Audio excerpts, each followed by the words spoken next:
Chapter 9. My father makes a bridge. My father walked back and forth along the bank, trying to think of some way to cross the river.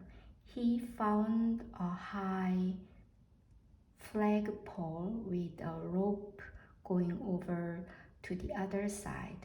The rope went through a loop at the top of the pole and then down the pole and around a large crank.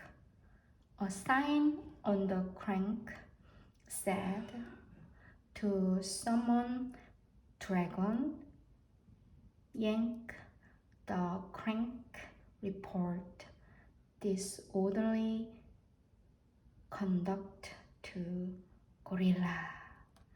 From what the cat had told my father, he knew that the other end of the rope was tied around the dragon's neck, and he felt sorrier than ever for the poor dragon.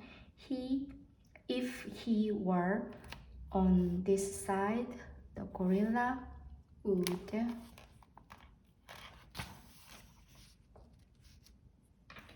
twist his wings until it hurt so much that he'd have to fly to the other side. If he were on the other side, the gorilla would crank the rope until the dragon would either choke to death or fly back to this side. What a life for a baby dragon. My father knew that if he called to the dragon to come across the river, the gorilla would surely hear him. So he thought about climbing the pole and going across on the rope. The pole was very high, and even if he could get to the top without being seen, he'd have to go all the way across hand over hand. The river was very muddy, and all sorts of unfriendly things might live in it, but my father could think of no other way to get across. He was about to start up the pole when, despite all the noise the monkeys were making, he heard a loud splash behind him. He looked all around in the water, but it was dusk now, and he couldn't see anything there. "It's me, crocodile," said a voice to the left. "The water's lovely, and I have such a craving for something sweet. Won't you come in for a swim?" A pale moon came out from behind the clouds, and my father could see where the voice was coming from. The crocodile's head was just peeping out of the water. Ta-da! "Oh, no thank you," said my father. "I never swim after sundown, but I do have something sweet to offer you. Perhaps you'd like a lollipop, and perhaps you have friends who would like lollipops too." "Lollipops?" said the crocodile.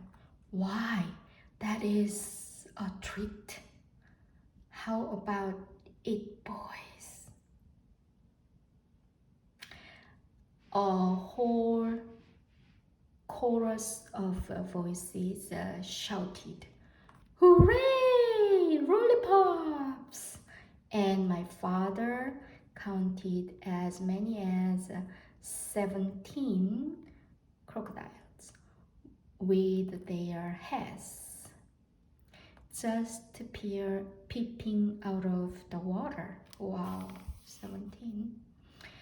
"That's fine," said my father as he got out the 24 pink lollipops and the rubber bands. "I will stick one here in the bank. Lollipops last longer if you keep them out of the water. And now one of you can have this one." The crocodile who had first spoken swam up and tasted it. "Delicious, mighty delicious," he said. "Now, if you don't mind," said my father, "I will just walk along your back and fasten another lollipop here to the tip of your tail with a rubber band. You don't mind, do you?" "Oh no, not in the least," said the crocodile. "Can you get your tail out of the water just a bit?" asked my father. "Yes, of course," said the crocodile, and he lifted up his tail. Then my father ran along his back and fastened another lollipop with a rubber band. "Who's next?" said my father, and a second crocodile swam up and began sucking on that lollipop. "Now, you gentlemen can save a lot of time if you just line up across the river," said my father. "And I will be along to give you each a lollipop." So the crocodile lined up right across the river with their tails in the air, waiting for my father to fasten on the rest of the lollipops. The tail of the 17th crocodile just reached the other bank. Nice!